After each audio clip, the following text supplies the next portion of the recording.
কাপড় কাচাবেন, কাপড় এক গামলা কাপড় কাচতে কত? তোমার যা খুশি দিও মা। জল ওদিকে। আমি এই জুতোগুলো পরিষ্কার করে দেই, তাহলে আমাকেও দুটো ভাত দেবে।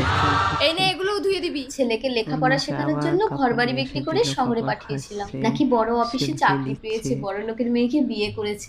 আমার ছেলেকে পেয়ে গেলে আমাকে আর এসব করতে হবে না।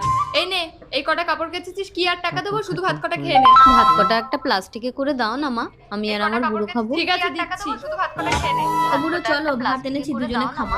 আমার জন্য দুটো ভাত দেয়নি, আমি যে এত জুতো পরিষ্কার করলাম। তোমাকে এসব কে পরিষ্কার করতে বলেছে? যাও, বেরিয়ে যাও। চলো বুড়ি। বাহ, জামাটা তো দারুণ পরিষ্কার হয়েছে। উপাসে তুমি করেছো? আরে না, একটা বুড়ি এসে ধুয়েছে, ও প্রতিদিনই আসে। জুতোটাও তো চকচক করছে, তুমি করেছো? আরে না, ওই বুড়ির সাথে একটা বুড়ো এসেছিল, আমি ওকে বলিনি পরিষ্কার করতে। ও মা, ও জুতো পরিষ্কার করে দিয়ে বলছে খেতে দাও। আমিও সেরকম দিইনি খেতে, দিয়েছি দূর করে দাঁড়িয়ে। দুটো খেতে দিতে পারতে। দিতে পারতো মানে কুকুরটা কি খাবে? দেখো